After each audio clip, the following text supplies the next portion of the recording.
राम जी की बारात चली, बड़ी भीड़, बनई न बरनत बनी बाराता।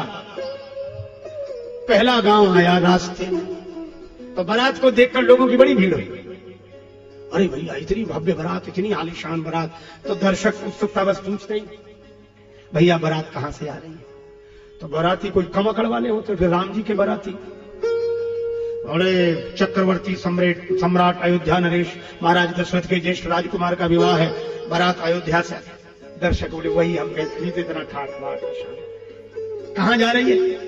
महाराज जनक के यहाँ, मिथिला विदेहपुर। लोग कहते क्या कमी है, हो नहीं इतनी बड़ी बारात, वाह वाह वाह बहुत। अब बारातियों ने मुझ पर हाथ घुमाए, कोई कमी थोड़ी है, ऐसे वैसे की बारात है क्या? बड़े अकड़ कर बोले। दर्शक बोले वो तो सब ठीक है, अयोध्या से बारात आ रही है, जनकपुर जा रही है, लेकिन एक बात पूछें क्या? जब बारात इतनी सुंदर है तो दूल्हा कितने सुंदर होंगे? कहाँ है दूल्हा? सारी अकड़ चली गई बारातियों की, क्योंकि दूल्हा तो है ही नहीं। आज तक ऐसी बारात नहीं गई जिसमें दूल्हा ना हो। अब ये कैसे कहते कि दूल्हा तो पहले ही पहुंच गए, उन्होंने तो प्रोग्राम बनाया है। अब अकड़ तो चली गई, अब मुझ पर हाथ जाएंगे। वो बोले दूल्हा कहाँ है?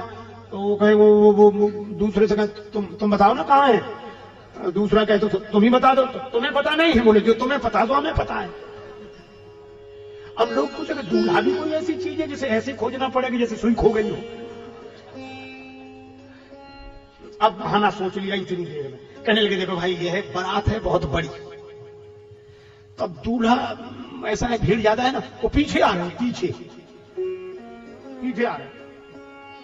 एक ने कहा पीछे क्यों बता दिया? अपनी तो जान बचाओ, पीछे वाले सुलझेंगे। पीछे आ रहे हैं। निकल गई बारात आगे। पीछे वालों से पूछने वाले खड़े थे वो दर्शक। जब पीछे वालों से पूछा तो दूल्हा कहाँ है? पीछे वाले बोले आगे वालों ने क्या कहा था? आगे वाले तो कह रहे थे कि पीछे आ रहे हैं। अरे भीड़ ज्यादा थी, बीच में निकल गए, बीच में। यह बारात सब भांति मनोहर, किंतु न दूल्हा साथ अवध से मिथिला चली। किंतु न दूल्हा साथ अवध से मिथिला चली। श्री राम जी की अजब बारात अवध से मिथिला चली। श्री राम जी की अजब बारात अवध से मिथिला चली। अब इस बारात में दूल्हा ही नहीं, लेकिन जैसे ही बारात उस गांव से बाहर गई, कुछ लोग महाराज दशरथ जी के पास गए। बोले महाराज बड़ी समस्या है। क्या? लोग पूछते हैं कि दूल्हा कहाँ है, क्या बताएं, समाधान दो। दशरथ जी बोले हम क्या बताएं, गुरु जी से पूछो। अब गुरु वशिष्ठ जी के पास गए। गुरु वशिष्ठ जी से कहा कि महाराज बड़ी समस्या। क्या? बोले लोग दूल्हा पूछते हैं, दूल्हा कहाँ है? वशिष्ठ जी बोले किसी दूसरे राजकुमार को बता दो। अरे महाराज कुछ लोगों ने राम जी को देखा भी तो होगा। श्री वशिष्ठ जी बोले ऐसे को बताओ जो राम जी से मिलता जुलता हो। तो भरत राम ही की अनुहारी, सहसा लखी न सकहीं नर। वशिष्ठ जी बोले भरत जी को बता दो। दशरथ जी बोले गुरु जी कह रहे तो ठीक है। अब बारात दूसरे गांव में पहुंची, तो फिर ग्रामीण लोग दर्शन के लिए आए। अब गांव वाले ये पूछ रहे थे कि बारात कहां से आ रही है, और बाराती क्या कहते थे दूल्हा बताएं कहां है। वो कहते थे अरे भैया हम तो दूल्हा नहीं, हम तो ये पूछ रहे बारात कहां से आ रही? अयोध्या से। अब बताएं दूल्हा कहां है।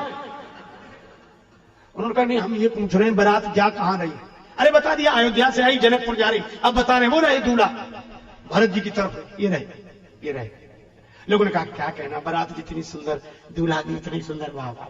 अब फिर मुझ पर हाथ घुमाया, कोई कमी थोड़ी है, किसी हरे गहरे की बारात है।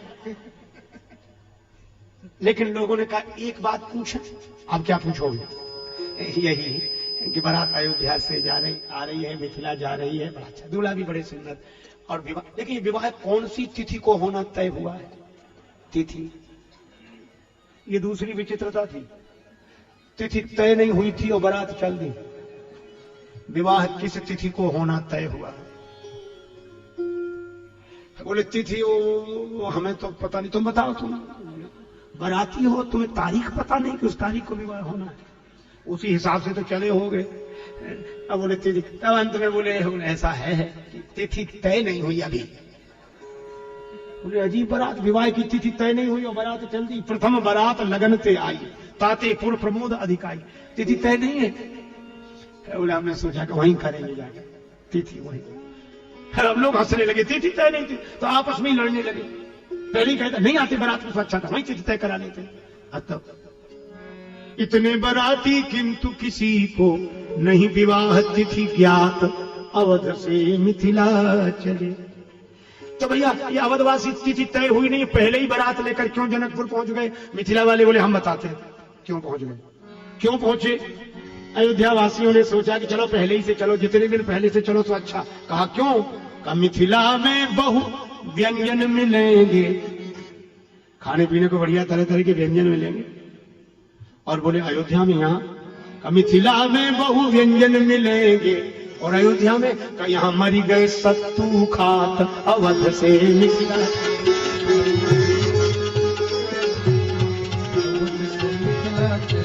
यहाँ मरी गए सत्तू खात अवध से मिथिला चले, यहाँ मरी गए सत्तू खात अवध से मिथिला चले। सखियन के सुनी व्यंग बचन वर, सखियन के सुनी व्यंग बचन वर, राजे सहु बलि जात अवध से मिथिला चली। ये राजे सहु बलि जात अवध से मिथिला चली। श्री राम जी की अजब बारात अवध से मिथिला चली। श्री राम जी की अजब बारात अवध से मिथिला चली। अरे वर्णन तो यहां तक है, व्यवस्था ऐसी की गई, दधी चिवरा उपहार आहारा, भरी भरी कांवरी चले। कहा दही चूड़ा तक का वर्णन श्री रामचरितमानस में। जगह जगह बारात की रुकने की व्यवस्था थी, और जनक जी की ओर से सेवक आए थे दही चूड़ा और ये तरह तरह के व्यंजन लेकर। एक अयोध्या के संत बोले, देखो भाव की बात है, अपने अपने भाव। श्री अवध के संत का भाव था कि जनक जी क्यों, क्या हुआ? कहा ये राजा महाराजाओं की बारात जा रही है, चक्रवर्ती सम्राट के ज्येष्ठ राजकुमार का विवाह हो रहा, और खाने पीने में दही चूड़ा, ये राजा महाराजाओं के खाने की चीज है दही चूड़ा। ठीक लिखा श्री तुलसीदास जी ने, क्या? का सुख विदेह कर बरनी न जाई, जन्म दरिद्र मनहु निधि पाई। ये जनक जी जन्म के दरिद्री हैं, ये दही चूड़ा बारातियों के लिए राजा महाराज दही चूड़ा। एक जनकपुर भाव के भक्त थे, वो बोले बात ये नहीं है। फिर बोला अयोध्या वाले मर गए बेचारे, सत्तू खाते, दही चूड़ा पहली बार मिला। वह तो स्वल्पाहार था, आहार की तो अलग व्यवस्था थी। अब उनको दही चूड़ा इतना प्रिय लगा, इतना कि थोड़ा सा खाया और लगा कि बहुत बढ़िया है।